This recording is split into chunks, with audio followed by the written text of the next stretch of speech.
Apakah Anda tahu kepanjangan dari tips yang biasa kita kenal atau kita dengar di restoran?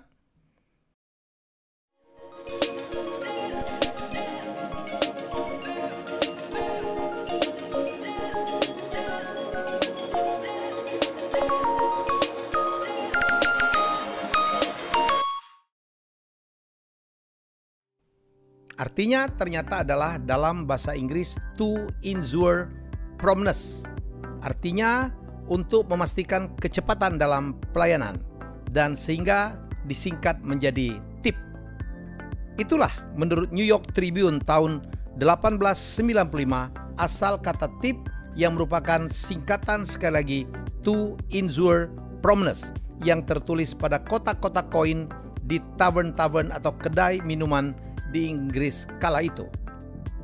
Tidak ada aturan baku tentang tips, baik mengenai keharusannya atau jumlahnya.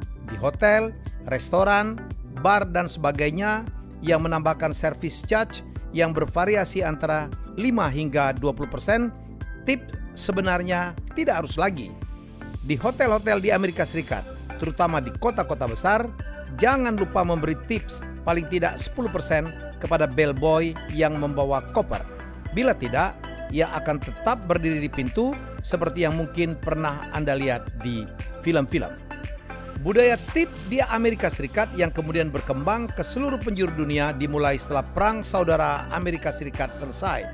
Ketika mulai banyak orang kaya Amerika Serikat bepergian ke Eropa dan melihat, terutama di Inggris, bagaimana kaum aristokrat memberikan persenan kepada kaum kelas bawah yang melayani mereka.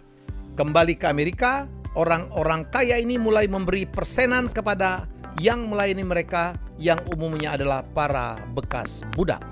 Sejak itu, berkembang kebiasaan bahwa memberi persenan atau tips adalah wajib di industri pelayanan terutama hotel dan restoran. Sisi baiknya adalah para pekerja mendapat tambahan penghasilan. Kelihatannya begitu, tapi undang-undang di banyak negara bagian di Amerika Serikat ternyata lebih condong menguntungkan para pengusaha di bidang itu. Ketidakadilan ini dimulai setelah Amerika Serikat keluar dari depresi ekonomi tahun 1930-an. Ketika peraturan tentang upah minimum dijadikan undang-undang pada tahun 1938, ada satu pasal konyol yang mengatakan Anda sebagai warga negara berhak mendapatkan penghasilan minimum melalui upah dan tips. Pekerja-pekerja di sektor ini mendapat upah per jam terendah yaitu $2,13 per jam dengan alasan konyol bahwa mereka mendapatkan tips. Padahal tips bukan jaminan, sementara pekerja di sektor lain mendapatkan upah sampai $7 per jam. Keadaan ini menimbulkan polemik, siapakah sebenarnya majikan para pekerja ini, pemilik atau klien? Masalahnya, tip tidak merata sampai ke semua pekerja di hotel, restoran, atau industri semacamnya. Ada yang mengumpulkan semua tips dan membagi rata di antara para pekerja, tapi banyak juga yang tidak. Sebuah studi menunjukkan bahwa 70% penerima tips adalah perempuan. Sisi gelapnya di industri ini, pelecehan terhadap perempuan paling tinggi. Seorang waiters di Texas pada sebuah konferensi pers Senat mengatakan bahwa dia bekerja dengan terpaksa menahan emosinya ketika tamu menyentuh bokongnya supaya dia bisa memberi makan anaknya. Sisi terangnya ada juga, karena di industri ini upah rendah dan rentan pelecehan. Kita melihat bahwa bakat-bakat luar biasa tidak mau berlama-lama bekerja di situ. Sebut saja Lady Gaga. Pernah loh dia menjadi waiter dan dia hanya gadis biasa dengan nama Stephanie Germanotta yang memakai upah dan tipsnya untuk membeli tas merek Gucci. Megan Fox, Sandra Bullock, Jennifer Aniston, Eva Mendes, bahkan Julianne Moore. Bayangkan jika Anda masuk sebuah restoran dan yang melayani Anda adalah Jennifer Aniston yang sambil membungkuk dan berjongkok di depan Anda mencatat pesanan Anda. Memang, membungkuk atau jongkok sambil mencatat pesanan adalah kiat untuk mendapatkan tips besar. Inilah anjuran seorang waiter berpengalaman dan melakukan studi tentang tipping yang dituangkannya dalam sebuah tulisan.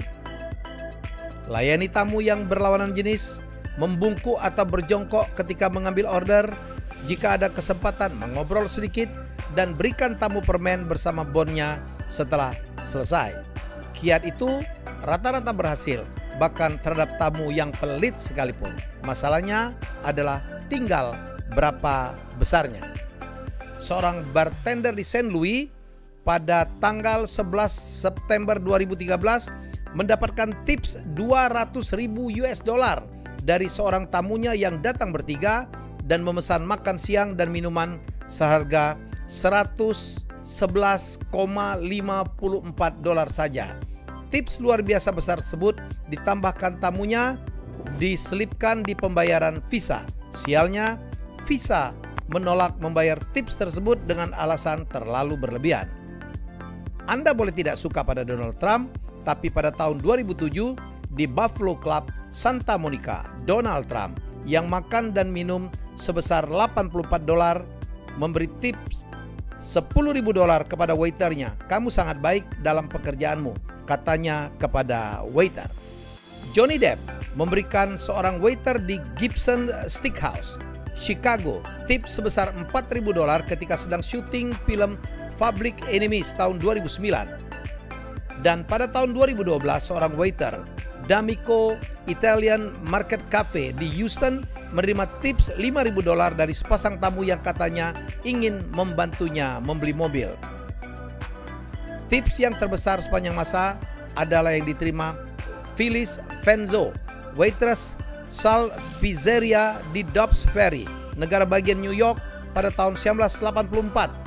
Ia membantu tamunya, Robert Cunningham, memilih nomor kupon undian berhadiah yang memenangkan hadiah sebesar $6 juta.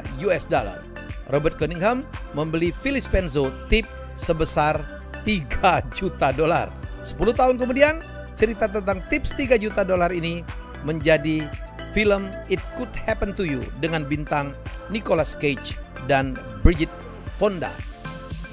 Akan halnya tentang aturan tentang tips ini, kalau Anda bepergian ke Amerika Serikat, sebagian besar restoran sudah menuliskan di dalam bil jumlah tips yang harus dibayarkan oleh seorang tamu, bukan lagi sebuah opsi. Sementara ada berbagai negara juga yang melarang pemberian tips kepada para waiter.